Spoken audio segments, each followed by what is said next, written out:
అనుకోండి,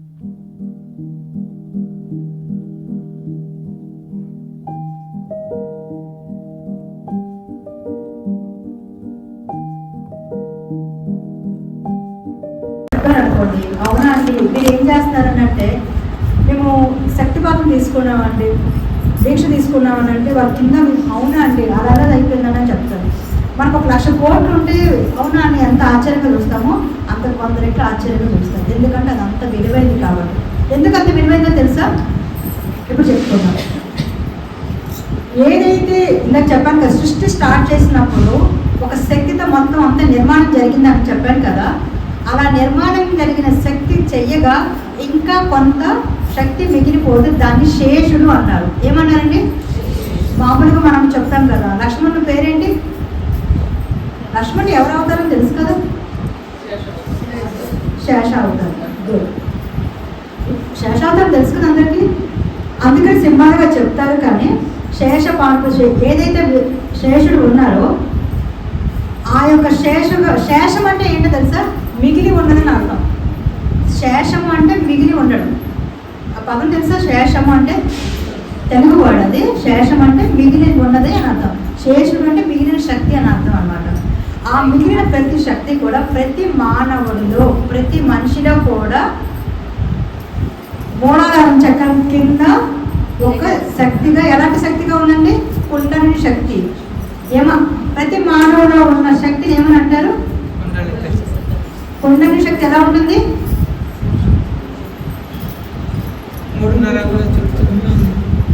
1+1 వాళ్ళకి అంటసి పడేస్తున్నాను నేను. 3.5 అంకణాలు చుట్టుకొని ఉంటుంది. ఒక గురువు దీక్ష ఇచ్చినప్పుడు ఆ గురువు ఆత్మశక్తితో ఆ యొక్క పడుకోని నిద్రాణం ఉన్న శక్తిని మేల్కొల్పుతారు. అలా మేల్కొల్పడం వలన ఏమవుతుంది అంటే, తను అది ఇందాక చెప్పాను కదా, ప్రతి చక్రం లాగా ఉంటుందని. మూలాధారం అంటే కింద స్వాదిష్టాన్ని, మణిపూర, అనాహత, విశుద్ధ, ఆజ్ఞ, సహస్రాల వరకు ఆ శక్తి జాగృతి వెళ్ళి యాక్టివ్ అయ్యి అక్కడ ఉన్న కర్మ చక్రాన్ని, బంధనాన్ని విడదీసి కరిగించి మనలో ఉన్న అనేక జన్మల నుంచి వస్తున్న గుణాలన్నీ కూడా స్వయంగా శక్తి కలిగిస్తుంది. అర్థమైందా? నాకు ఈ విషయం తెలియడానికి 40 సంవత్సరాలు పట్టింది. దాన్ని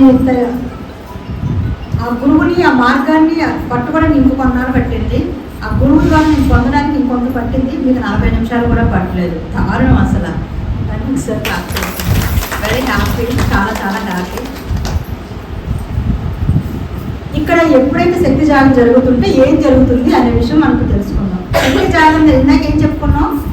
కర్మలు అనేవి 2 రకాలు. మనం అవి ఖాళీ చేయగలమా? చేయలేము. ఏం చేయాలి?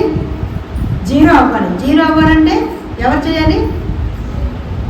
భగవంతుడే చేయాలి. ఆ భగవంతుడికి నేను ఇక్కడ కుండలిని శక్తి అని పేరు పెట్టాను. క్లియరా? ఈ మధ్యలో ర్యాండమ్ ఎవరో ప్లేప్ అడుగుతారు, జాగ్రత్తగా వినండి. క్లియరా?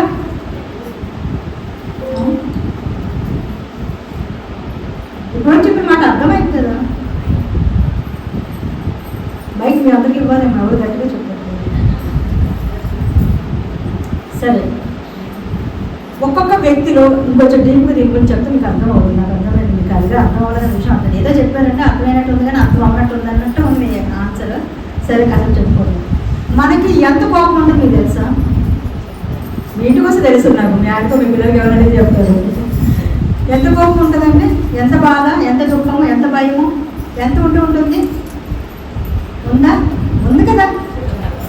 పోవాలి కదా. పోవాలి వద్దా? నేనేం ఆస్తులు అడగట్లేదండి బాబు. దాన్ని గట్టిగా చెప్పుకుని వద్దు మాకు పోవాలి అని. సరే, అది మనం తీయగలుగుతున్నామా? తీయలేకపోతున్నాం. మరి తీయడం వద్దా? ఎవరు తీస్తారు? అదే తెలియదు. అదే ఇప్పుడు నేను ఏం చెప్తానంటే, స్వయంగా ఆ పరమాత్మ నుంచి పుట్టిన ఏదైతే శక్తి ఉందో అదే శక్తి విష్ణు రూపము, అదే శక్తి శివ రూపము, అదే శక్తి సూర్యుడు, అదే శక్తి చంద్రుడు, అదే శక్తి వీరు, అదే శక్తి నేను, అదే శక్తి మైకు, అదే శక్తి నేను, ఆ సర్వము కూడా అదే శక్తి. ఆ శక్తికే మనము మన యొక్క సంస్కార, గుణ, వాసన, కర్మలన్నింటినీ కలిగించే పని అవి చెప్తాం. అవునా? అర్థమైందా? మనం మామూలుగా అనుకోండి, పోనీ మనకి కోపం ఉంది, కాస్త కొంచెం డీప్గా మాట్లాడుకుంటే మీకు క్లారిటీ వస్తుందేమో. మన కోపం ఉంది అనుకుందాం. ఫర్ ఎగ్జాంపుల్ ఉందండి, ఎంతమందికి ఉందండి?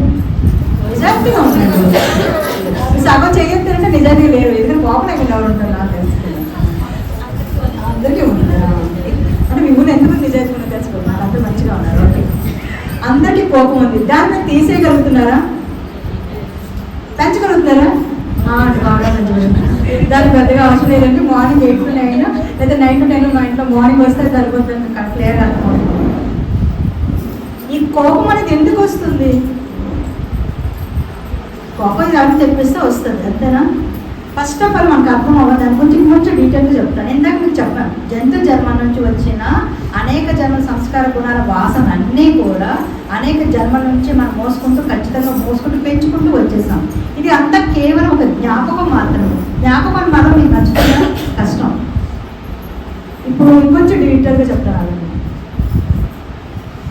నా పేరు మహాలక్ష్మి, నేను మహాలక్ష్మి.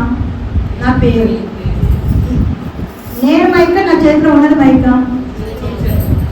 నేను వాచ్, నేను వాచ్ వేసుకున్నాను, నేను వాచ్ కాదు కదా. అలాగే నేను కోపం కాదు, నాకు కోపం, అంతేనా? నాకు చాలా కోపం అండి, నాకు చాలా భయం అండి, నాకు చాలా ప్రేమ అండి, అదే కదా చెప్తాం. నేను కోపం అంటే చెప్తామా? అంటే నేను కాదు, నాకు ఉందని చెప్తున్నాను. అర్థమైందా? ఇంకొంచెం వెనక్కి వెళ్తాను. పరమాత్మ నుంచి వచ్చిన ఒక కిరణంకి అతనికి ఏమైనా ఆత్మ ఎలాంటిదండి? కాలబడదు, చదవబడదు, నిరాకారము. ఆత్మ రూపం ఎలా ఉంటుంది? ఆత్మ గురించి తెలుసు కదా. అదే అంటే బిందు అని, లైట్ అని, కాంతని, జ్యోతి రూపం అని అలా చెప్తారు, అది సింబాలిక్గా చెప్తారు. దాని అర్థం అయితే అది కాదు, దానికి ఆకారం ఉండదు, రూపం లేదు, ఏమీ లేదు. ఏమీ రాని దాని గురించి నేను వర్ణిస్తున్నాను, దాన్ని మీరు అర్థం చేసుకోకపోతే నేను చేయమంటున్నాను. ఇప్పుడు మీకు నాకు మధ్యలో ఒక గ్యాప్ ఉంది కదండి, ఈ గ్యాప్లో ఉన్న ఈ శూన్యానికి నేనేం పేరు పెట్టగలుగుతాను చెప్పండి? శూన్యాన్ని పదం వాడుతున్నాను, ఉందా లేదా? ఇక్కడ ఏం లేదనుకో, ఏమైనా ఉందనుకోండి, ఏమన్నా కనపడతారా? కనపడదు. ఇప్పుడు నేను ఒక బాక్స్ పెట్టాను అనుకోండి, ఒక బుక్ ఫ్లాంక్ పెట్టాను అనుకోండి, ఏమవుతుంది? నాకు కనపడదు. నాకు కనపడతానంటే ఏంటి? ఇక్కడ శూన్యం ఉందని అర్థం. ఆత్మ ఎలాంటిది? అలాంటి శూన్యం. అలాంటి శూన్యాన్ని గురించి నేను వర్ణించాలనుకుంటున్నాను, మీరు వినాలనుకుంటున్నారు. కొంచెం కష్టమే, బట్ మీకు అర్థమవుతుంది. అర్థమవుతుందా? గాలి కనిపిస్తుందండి, నొప్పి, బాధ, ప్రేమ, దుఃఖం, భయం రోజు అనుభవిస్తున్నా కనిపించదు. కనిపిస్తుందా? రోజు అనుభవిస్తున్నాం కదా, అది ఎక్కడ ఉందండి? ఎక్కడుందో తెలియదు కానీ మాత్రం తెలుస్తుందండి. తెలుస్తుంది కానీ ఎలా ఉందో, ఎక్కడుందో, ఏ రూపంలో ఉందో మనకి తెలియట్లేదు. అంటే ఆత్మగా ఉన్న మనము దాని మీద కొన్ని ఉన్నాయి. నా శరీరం మీద ఈ బట్టలు ఉన్నాయి, నా శరీరం మీద ఇది ఉంది, నా శరీరం మీద గాజులు ఎలా ఉన్నాయో మన ఆత్మ మీద ఈ కర్మలు, సంస్కారాలు, గుణాలు, వాసన ఉన్నాయి. ఇంతవరకు అర్థమైందా? నిద్రపోతున్నాను కొంతమంది దాని గురించి. నేను ఇంత సీరియస్ టాపిక్ చెప్తుంటే హాయి ప్రశాంతం పడుతున్నారు. గొప్ప వస్తుందా? ఆత్మ ఏంటంటే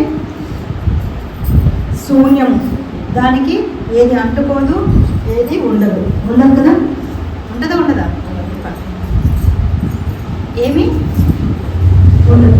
అలా ఏమీ లేని దాని మీద కర్మలు ఎలా అంటి పెట్టుకుని ఉన్నాయి. మన మనసు, మన గుణాలు, మన బుద్ధులు ఎలా అంటి పెట్టుకుని ఉన్నాయి. ఇప్పుడు నేను ఉన్నాను అనుకోండి, నాకు గత జన్మలు తెచ్చారని చెప్పారు. ఈ శరీరం ఉందా? ఉందా? ఈ శరీరం అక్కడ లేదు. మరి ఏది తిరిగింది? అప్పటి ఆ జన్మ నుంచి ఈ జన్మకి ఏమొచ్చింది నడుచుకుంటూ? అమ్మయ్య, ఇది మాత్రం చెప్పేస్తారు. ఆత్మ, ఆ ఆత్మకి ఏమైనా అంటుకోదా? మళ్ళీ నేను చెప్తున్నాను కదా, అంటే ఏదైతే ఉందో అది తొడుగు మాత్రమే, ఒక రూపం మాత్రమే. ఇది అర్థమైంది కదా? నా శరీరం మీద చీర ఒక తొడుగు ఉంది, నా వాచ్ ఒకటి ఉంది, ఇలా ఎలా ఉన్నాయో ఆత్మకి ఈ శరీరం మధ్యలో ఇంకొక ఆవరణ ఉంది, ఇంకొక తొడుగు ఉంది. ఆ తొడుగు తీసే పని మనం చేయబోతున్నాం. ఆ తొడుగు లేదనుకోండి, జీరోగా ఉందనుకోండి, దాన్ని మోక్షం అంటారు. ఇక్కడ నాకు అర్థమవుతుంది కదండి? క్లియరా? మీకు అర్థం అవ్వతే అడగండి, ఎందుకంటే నేను వెళ్ళిపోయింది. మళ్ళీ ఎవరిని అడుగుతారు? మీకు అంటే చెప్పుతారు, మళ్ళీ ఎవరు చెప్తారు క్లాస్ మీరు జాగ్రత్త వినండి అయితే. సో ఏదైతే మనకు ఉందో మధ్యలో ఆ కరిగించే పని మనము శక్తికి ఇవ్వబోతున్నాం. అది ఎలా ఉంటుందంటే, ఒక తల్లి గర్భంలో ఒక బిడ్డ ఎలా పెరుగుతుందండి? మనం పెంచుతాము, అదే సినిమా డైలాగ్ ఉంటుంది, నేను పిల్లలు పెంచలేదు, నాలే పెరిగిపోయినానండి. అలాగే మన శరీరంలో మన గర్భసంచిలో ఒక తల్లి, మీరందరూ పిల్లలకి అన్నాం కదా, కన్నప్పుడు మనం ఏమైనా చేసామండి? చేసామా? ఉన్నాం అంతే. మన శరీరాన్ని బాగా ఉపయోగించుకుని ఆ బిడ్డ పెరిగింది, కానీ 9 మాసాలు మనం ఏమి చేయలేదు. నువ్వు ఇలా పెరుగు, నువ్వు ఇలా రా, నువ్వు ఆడవు, నువ్వు మగవు, నువ్వు చేతులు ఇలా ఉండాలి, కాళ్ళు ఇలా ఉండాలి, మనం ఏమైనా గైడ్ చేసామా? మనకు దాని స్కిన్ కానీ బ్లడ్ కానీ ఏమైనా మనం ఇచ్చామా? ఇవ్వలేదు. మన లోపలే ఉంది, మనతోనే పెరిగింది, కానీ మన చేతిలో ఉందా? లేదు. అలాగే మన లోపల ఉన్న మన శరీరంలో ఒక బిడ్డ మనతో ఉన్న మన ప్రమేయ లేకుండా ఎలా పెరగగలుగుతుందో, మనలో ఉన్న శక్తి ఏదైతే ఉందో జాగృతి అయితే మనలో ఉన్న కర్మలు, కోపము, దుఃఖము, బాధ, భయము, కర్మ అన్నింటి శక్తే కరిగించేస్తుంది. అలాంటి క్రియ మీకు జరగదా వద్దా?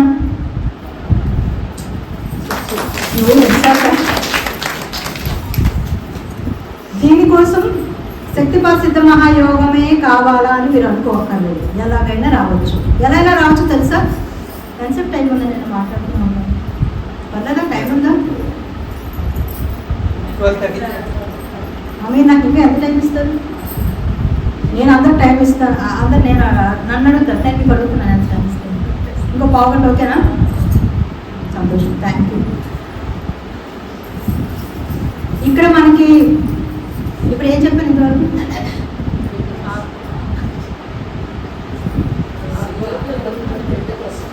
నాకు వినపడట్లేదు, మీరు చెప్పట్లేదు. అందరూ శృతిగా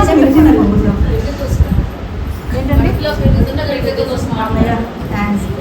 సో అదే విధంగా మనలో ఉన్న శక్తి స్వయంగా తనంతటి తానే ఇవన్నీ కరిగించే పని చేసుకుంటుంది. మనమైతే చేయడం అనేది కష్టమైన పని. 100 బ్యాడ్ కర్మస్ చేస్తే 100 మళ్ళీ అనుభవిస్తాము. ఒక జన్మలో ఒక వ్యక్తిని తిట్టాను, ఒక జన్మలో ఒక తండ్రి కానీ తల్లి కానీ నా అన్న కానీ తమ్ముడు కానీ పుట్టాడు. నేను చాలా సాధించి బాధలు పెట్టాను. అప్పుడు నా భర్త కానీ తమ్ముడు కానీ ఎలా మళ్ళీ పుట్టి సాధిస్తాడు, నేను మళ్ళీ పెడతాను. ఇదే నడుస్తూ ఉంటుంది. దాన్ని ఎక్కడైనా చెక్ చేసి మనం దాన్ని క్రాస్ చేస్తే, మనం కట్ చేస్తే ఆ కర్మచక్రం దిగడానికి జరుగుతుంది. అలాగే అక్కడే తిరుగుతుంటే అవుతుందా? మన పక్కకు రావాలి. అర్థమైంది కదా? ఇక్కడ వరకు అర్థమైంది కదా? మనం ఏం చేయాలి? కర్మచక్రం దిగాలంటే కర్మను కరిగించాలి. అది ఎన్ని కర్మలు ఉన్నాయో తెలియదు, ఎంత కర్మ ఉందో మనకు తెలియదు. మనకి ఇందాక చెప్పుకున్నాం, కోపం మనం తగ్గించుకోగలమా, ఏం చేయగలుగుతామా అని. స్వయంగా ఆ కోపం అనే గుణం మీద కూడా శక్తి ప్రసరితం జరిగినప్పుడు సహజంగానే ఆ కోపము, ఆ బాధ, ఆ దుఃఖం, ఆ భయం అన్నీ పోయి ఏదైతే భగవంతుడి స్థితి ఉంటుందో ఆ స్థితి మనము అనుభూతులకి చెల్లుతాము. ఏ స్థితి అనేది? భగవంతుడి దగ్గరికి వెళ్ళినప్పుడు, దేవతల దగ్గరికి వెళ్ళినప్పుడు మీకు ఏం కావాలని కోరుకోవాలో తెలుసా? ఆయన స్థితి, ఆయనలాగా ఉండే స్థితిని కోరుకోండి.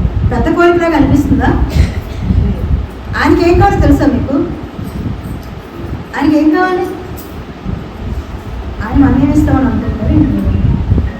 ఒక దేవుడి దగ్గరికి వెళ్ళారనుకోండి, ఆయన మన నుంచి ఏం ఆశిస్తాడు? భక్తి, ప్రేమ అన్నీ ఆశిస్తాడు. మనం భక్తి ఇస్తాము, దాంతోపాటు కొన్ని కోరికలు లిస్ట్ ఇస్తాము. ఇస్తామా లేదా? మేము భక్తి ఇస్తాము, మేము ప్రేమిస్తాము, మేము పూజ చేస్తాం, పువ్వులు, పసుపు, కుంకుమ ఇష్టం. నీకు శివుడైతే మారేడు దళం అంటాం, విష్ణుమూర్తి తులసి దళం అంటాం, రకరకాల నీకు ఏం కావాలంటే అది అడుగు, మేము ఇస్తాం. కానీ దాంతోపాటు లిస్ట్ కూడా ఇస్తాం. ఓకేనా? చిన్న కోరిక అయితే ఒక కొబ్బరికాయ, పెద్దదైతే 108, ఇంకా పెద్దదైతే 1000. అది మనం బిజినెస్ చేస్తాం అంటాం. కానీ ఆయన మన నుంచి అది కోరుకుంటాడా? ఇది ఇంకో విచిత్రం ఏంటో తెలుసా? మీరు ఇందాక నుంచి మీరు అందరూ ఒప్పుకున్న మాట నేను చెప్తున్నాను, నేను చెప్పింది కాదు అసలు. ఎవరి కర్మను ఏ పని ఉంటే అదే పొందుతాం, కానీ మనం ఎందుకంటే అది ఇస్తాడా దేవుడు అంటే? ఇస్తాడా? మన జీవితంలో మనకు ప్రాప్తం లేనిది మనకు భగవంతుడు ఇస్తాడా? మరి మనం కోరుకుంటున్నాం కదా. ధర్మము, న్యాయం పదాలు వాడకండి. అందరూ మంచిగా కోరుకుంటారు, చెడ్డ కోరుకుంటారు. చాలామంది ఏమనుకుంటారు తెలుసా? నేను మంచిగా కోరుకుంటా, నాకు ఇచ్చి తీరాలి, ఎందుకు ఇవ్వ నువ్వు అనేసి ఒక హక్కులా కోరుకుంటాం. ఎవరైనా చెడ్డ ఎందుకు కోరుకుంటాడండి? ఎవరైనా చెడ్డ కోరుకుంటాడండి? అయితే మనం కోరుకుంటే నీకు పక్క వాళ్ళు బాగుంటుంది, అందరూ బాగుంటుంది, ఏదైనా బాగా కోరుకుంటాం. సో నాకు కోరుకున్న న్యాయం నువ్వు ఇచ్చే తీరాలని మనం డిమాండ్ చేస్తూ ఉంటాం. విచిత్రం ఏంటంటే ఆయన అలా ఇవ్వలేడు. ఇవ్వగలుగుతాడు, ఇవ్వలేడా? మరి అయినా కోరుకుంటున్నాం కదా. ఎలా ఇస్తాడంటే మనలో భవిష్యత్తులో ఉన్న ఫలితాల నుంచి ఇస్తాడు. ప్రారంధాలు ఉంటాయి కదా, కర్మని ఏమంటారు? బ్యాడ్ కర్మని, పాపకర్మని ఏమంటారు? కొంచెం గట్టిగా మాట్లాడాలి. సింపుల్. కర్మలు 3 రకాలండి. చెప్పండి 3 పేర్లు ఎవరు తెలిస్తే. సూపర్ అబ్బా, థ్యాంక్స్. ప్రారంభము, సంచితము ఆగామి. మొత్తం కర్మని ప్రారంభం అంటే మనం ఇప్పుడు ఈ జన్మతో కొన్ని మోసుకొస్తాం. గత జన్మలో నేను అన్నీ బాగా దెబ్బలాడాను అనుకో, వాడి ఈ జన్మలో నాకు తెలియగానే తోటకొడగాను, తమ్ముడుగాను, అక్కగాను, ఫ్రెండ్ గాను, పనమ్మాయి ఏదో ఒక పక్కింటో ఏదో అలా కొడతాడు, వాడిని నేను లెక్క తెలుస్తాను. అలాగా ఒక్కొక్క వ్యక్తితో మనం ఉన్నది అంతా కూడా బ్యాలెన్స్ షీట్, అది దాన్ని సంచితం అంటారు. ఇంకా కొన్ని మిగిలిపోతాయి కదా, మొత్తం ఒక జన్మలో మోసుకొచ్చాడు తట్టుకోలేము. నా భర్త 100 జన్మలు కోపడే అంత ప్రారంభం ఎంత మంచి ఉందనుకోండి, అది ఒక జన్మ సరిపడా నేను తీసుకొని ఇంకో మిగతా 9 మళ్ళీ 99 ఎత్తుతాను, ఒకే జన్మ అంత ఇస్తే నేను తట్టుకోగలుగుతానండి. 10 రోజులకు ఒకసారి తిడితే కొడితే భరిస్తాను, కానీ మొత్తం నెలంతా కొడితే నేను తట్టుకోగలనండి. అంత కర్మ మొయ్యను. అలా దాచుకున్న కర్మని ఏమంటారు? ఆగామి. ఏ కర్మలండి? ఎప్పుడైతే శక్తి జాగ్రత్త జరుగుతుందో ప్రారంభము, సంచితము, ఆగాము 3 కర్మల అకౌంట్ కలుగుతూ వస్తూ ఉంటుంది. క్లియర్ అయిందా? ఇప్పుడు మనం అనుభవించిన తెచ్చిన కర్మలు కలుగుతూ ఉంటాయి, రాబోయే కర్మలు కలుగుతూ ఉంటాయి, గతంలో ఉన్నవి కలుగుతాయి. అర్థమైందా ఇక్కడ దాకా? కర్మలు కరగల వద్దా మనకి? కరగల ఏంటండి, కలిగించడానికి కూడా ఖర్చు పెట్టమండి, రూపాయి కూడా పెట్టమండి. మీరు ఇంకా మొక్కుకోవాలంటే ఒక కొబ్బరికాయ, 2 అరటిపళ్ళు, ఆకు, చెక్క, కాయిన్, టైము, సమయము, స్తోత్రం, బోర్డు చదవాలి. ఇక్కడ ఒక్క పైసా లేదు అసలు. ఆమెకి లేపడమే. శక్తి జాగ్రత్త చేస్తే ఆ పని ఆమె చేసుకుంటుంది. ఒకసారి ఇంక నాకు 10 మినిట్స్ ఇచ్చారు కాబట్టి నేను సింపుల్ చేసి క్లోజ్ చేస్తాను. ఇంకెప్పుడైనా అవకాశం వస్తే మీరు మారండి, నేనే ఇక్కడికి వస్తాను, అప్పుడు చక్కగా సత్సంగం చేసుకుంటాను. వస్తారా మా ఊరు? మా ఆశ్రమంకి వస్తారా? వైజాగ్ అండి మాది, విశాఖపట్నం. ఎవరు రారా? రండి, నేను ఇన్విటేషన్ ఇస్తున్నాను కదా. అయితే అయింది, లేకపోతే లేదు, రండి, వస్తానని చెప్పండి. అమ్మయ్య కోరుకోవడం కక్కురు తెలుగు, అది జైలు లేకుండా లేదు. ఇక్కడ మనకి ఏమవుతుందంటే అఖండ భక్తి కానీ, భజన కానీ, యజ్ఞ యాగాదులు కానీ, లేదా యంత్ర తంత్రాలు కానీ, హఠయోగాలు కానీ, ఏ మార్గంలోనైనా శక్తి జాగృతి జరుగుతుంది. ఏం జరుగుతుందండి? అయితే ఆమెకి తెలియకపోవచ్చు. మీరు ఇక్కడికి వచ్చి సిద్ధమహాయోగంకి వచ్చి దీక్ష తీసుకున్నా అదే జరుగుతుంది, భక్తిలో అయినా అదే జరుగుతుంది, హఠయోగం అయినా అదే జరుగుతుంది, యంత్రమైన, తంత్రమైన, మంత్రమైన, క్రియాయోగమైన ఏ మార్గంలో శక్తి జాగరణ జరిగితేనే కర్మచక్రం నుంచి బయటకు రావడం, శక్తి క్రియలు జరగడం అనేది జరుగుతుంది. ఈ విషయం తెలియకపోవచ్చు, అంటే దానికి ఆ పేరు ఉండకపోవచ్చు. మీరు చీని అన్నారు అనుకోండి, నేను మా ఊరు బంతాను అనుకున్నాను, ఇంకో ఎవరు షుగర్ అని అనుకోండి, వస్తువు మారిపోతుందా? మారదు. ఇవన్నీ పర్యపదాలు లాంటివి. సరే, ఇప్పుడు ఎలాంటి భక్తి ఉంటే మనకి ఆ శక్తిపాతం జరుగుతుంది, లేదా పుణ్యశక్తి జాగరణ జరుగుతుంది, లేదా చక్రాస్ యాక్టివ్ అవుతాయి. భగవంతుడికి మీరు ఏ భగవంతుడైనా కోరుకోండి, భగవంతుడికి ఏ కోరిక కోరకుండా, మనం ఏం అడగకుండా, కేవలము ప్యూర్గా భక్తి మాత్రమే, స్వామి నువ్వుంటే చాలు అని చెప్పి మీరు పూజ చేస్తారో, జపమే చేస్తారో, మంత్రమే చేస్తారో, ధ్యానమే చేస్తారో, ఏదైనా చేయొచ్చు.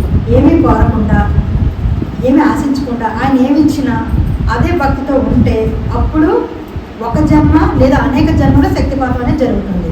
క్లియరా? అలాంటి ఒక 2 భక్తుల పేరు చెప్పండి.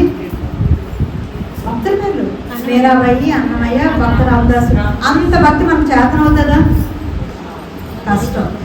మనకు భయం వేస్తుంది కూడా, అంత భక్తిగా ఉండాలంటే బాబు కూడా కష్టాలు వస్తాయేమో అని. మీకు ఎప్పుడైనా భయం వేస్తుందరుగా? బాగా భక్తిగా ఉంటే దేవుడు కష్టాలు ఇస్తేనే మనకు భయం వేస్తుంది కదా. బాగా భక్తిగా ఉంటే ఏం కోరకపోతే భయం వేస్తుంది. అదేవిధంగా యంత్ర తంత్ర మంత్రాలు కూడా, హఠయోగం లాంటివి ఏంటంటే శేషాసనాలు వేయాలి, ఆహార నియమాలు పాటించాలి, సంసార నియమాలు పాటించాలి, సన్యాసంతో ఉండాలి. ఇలాంటి కఠోరమైన చేసేటప్పుడు కూడా శక్తిపాతం జరుగుతుంది. కానీ అక్కడ పుణ్యశక్తి జాగ్రత్త జరుగుతుంది. అలా శక్తి జాగ్రత్త జరిగినప్పుడు ఏమవుతుందో తెలుసా? ఒకవేళ యాక్సిడెంట్ పుణ్యశక్తి జాగ్రత్త జరిగితే దానికి తట్టుకునే శక్తి ఉండొచ్చు, ఉండకపోవచ్చు. గురు మాధ్యమంగా జరిగితే మీ శరీరానికి, మీ మనసుకి, మీ బుద్ధికి, మీ ఆత్మకి మీకు ఎంత కావాలి, ఏ స్థాయిలో కావాలి అలా మాత్రమే జరుగుతుంది. ఇక్కడైతే క్లియర్ అండి. మీకు పదాలు కొత్త, క్లాస్ కొత్త, నేను కొత్త, అన్నీ కొత్తగా ఉన్నాయి కదా. అర్థమవుతుందా? అర్థమవును అని అండి, పర్లేదు, గట్టి ఊపేసి అర్థమవుతుందమ్మా అని చెప్పి ఈ లోపల చూడండి కదా, పర్లేదు. క్లియర్ కదా ఇక్కడ వరకుని? శక్తిపాతం ఎందుకు జరగాలి చెప్పండి? నేను క్వశ్చన్ వేస్తాను. శక్తిపాతం ఎందుకు జరగాలి? మనలో అనేక జన్మ నుంచి వస్తున్న వాసన గుణ సంసారాన్ని కలగడానికి. వాసన అంటే ఏంటో తెలుసా? అమ్మో కోపం అంటే ఏంటి బాగా తెలుసు, నాకు అది అర్థమైపోయింది. కోపం గుణాన్ని సంస్కారం అంటారు.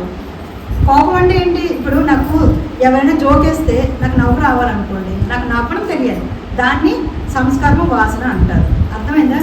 వీళ్ళు చాలా ఎప్పుడు నవ్వుతూ ఉంటారండి, వీడికి అన్నిటికీ కోపం త్వరగా వస్తుందండి, వీళ్ళు త్వరగా బాధపడాలి అనుకుంటాం కదా. అంటే వాళ్ళకి ఆ సంస్కారం ఎక్కువ ఉన్నాయని అర్థం. పుట్టుకతో వచ్చిన బుద్ధులు బాగుండి ఆ ఇంట్లోనే ఉన్నాయండి, ఆ ఊళ్ళోనే ఉన్నాయండి, ఆ వంశంలోనే ఉన్నాయండి, ఆ ఏరియా అని చెప్తుంటారు కదా, అంటుంటారా? వాటిని సంస్కారాలు, గుణాలు, వాసనలు అంటారు.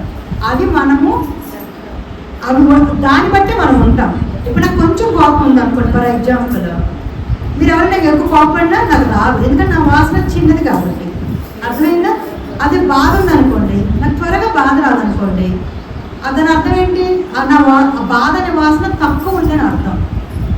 ఎంత పెద్ద కష్టం వచ్చిన బాధ కలగదు, ఎవరు తిట్టిన బాధ కలగదు, ఏమీ కలగదు. అర్థమైందా? సంతోషం అనేది, దుఃఖం అనేది, బాధ అనేది, కోపం అనేది అన్నీ కూడా సంస్కారాల వాసన. గుణము అంటే ఇప్పుడు పంచదార ఉంది కదా, పంచదార గుణం ఏంటి, తీయడం. నిమ్మకాయల గుణం ఏంటి, ఇప్పుడు అమ్మయ్య మీకు అర్థమైంది, నాకు అర్థమైపోయింది. కోపం అంటే కోపం వేరు, కోప గుణం వేరు, బాధ వేరు, బాధ గుణం వేరు. నాకు ఏం చెప్పాలో అర్థం ఐడియా వచ్చేసింది. కాకరకాయ గుణం ఏంటి, మీ గుణం ఏంటి, చచ్చింది గుణం. కష్టం అమ్మా. ఇప్పుడు కొంచెం నేను అడగను, మీ ఇంటికి వెళ్ళాక రాసుకోండి, లేదా అర్థం ముందు నిల్చొని చెప్పుకోండి. ఏం కరిగించుకోవాలంటే నన్ను అడగండి, నేను ట్రై చేస్తాను. అవి ట్రై మీరు వర్క్ చేసుకోవాలంతే, సరేనా? దీక్ష తీసుకుంటే ఏమవుతుంది, 2 hours 1.5 hours క్లాస్ ఒకటే చెప్పాను నేను, చెప్పేది ఆన్సర్. దీక్ష తీసుకుంటే శక్తి జాగరణ జరిగితే, శక్తి జాగరణ జరిగితే ఈ కోపం అనే గుణాన్ని మనం కరిగించుకుంటే అమ్మ కరిగించేస్తుంది. అర్థమైందా మీకు? సూర్యరశ్మిని, చంద్రుని, ఇవన్నింటినీ మనం ఎలాగా స్వయంగా అవే ఉంటాయి, మన లోపల ఉన్న పంచభూతాలు అదే సహజంగా ఉంటాయో, మనలో ఉన్న గుణాన్ని కూడా అంతే సహజంగా కరిగించే పని భగవంతుని ఇవ్వడాన్ని శక్తి పాతము, కుండని శక్తి జాగరణ అంటారు. చాలా వాళ్ళకి ఎక్కువైపోయింది. అర్థమవుతుంది కదండి నేను చెప్తుంది. నాకు అంటే మీరు కొత్త టాపిక్ మనం ఎలా ఉంటున్నారో, మీ ఊర్లోనే ఎలా ఉంటారో నాకు తెలియడం లేదు. ఒకరు ఇద్దరు అవుతున్నారు, ఒక ఇద్దరు అవుతున్నారు, కొంతమంది అలాగే ఉండిపోతున్నారు. సో శృతి హాసన్ ఇద్దరు ఉన్నట్టున్నారు. శృతి హాసన్ సినిమా చూసారా? సినిమా చూడరా మీరు? చూసారు శృతి హాసన్ సినిమా? ఏంటది? రేసువరం చూసారండి? ఇది కొంచెం ఎక్కువ సౌండ్ వచ్చింది సార్. అలా మన లోపల ఉన్న సంస్కార వాసన గుణాలన్నీ కూడా దానంతట అది కరిగినప్పుడు ఏమవుతుంది అంటే కర్మ ఫలితము ఉండదు.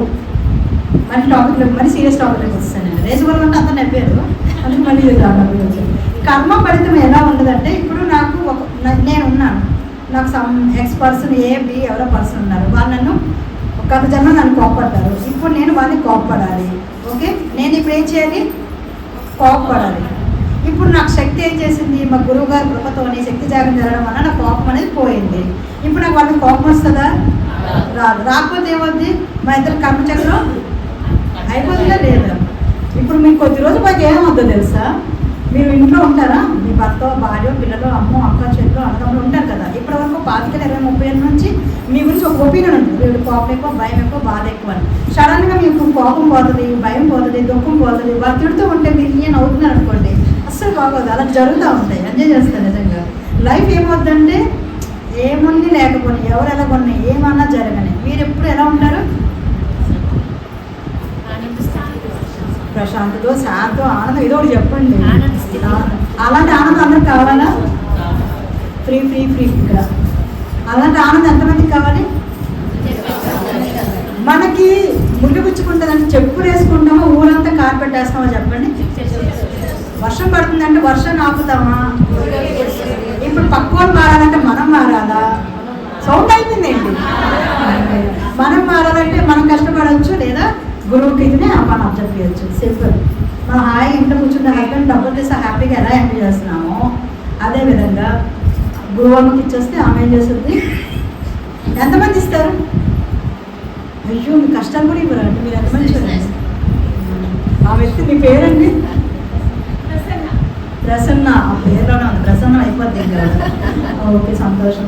సరే, ఇంతకన్నా చాలా. మీరు ఏమైనా డౌట్స్ ఉంటే ఇచ్చేద్దాం, నేను క్లోజ్ చేద్దాం.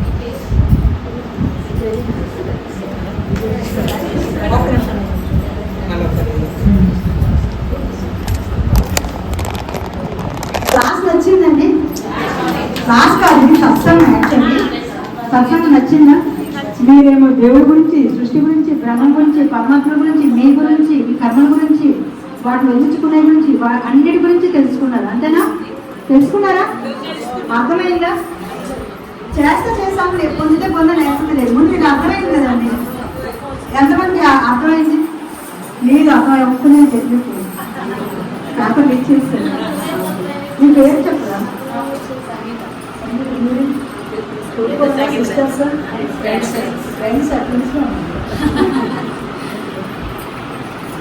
సరే, ఇప్పుడు క్లాస్ క్లోజ్ చేస్తే ఏమైనా డౌట్ ఉంటే చెప్పేస్తాను. ప్లీజ్ అడగండి. మీకు ఎన్ని కూర్చుంటే అడుగుతారా? ఫ్రీగా ఉంటారా? ఓకే, ఏమైనా డౌట్ ఉందామా? బాయ్ చెప్పండి. ఓ థ్యాంక్ యూ సో మచ్.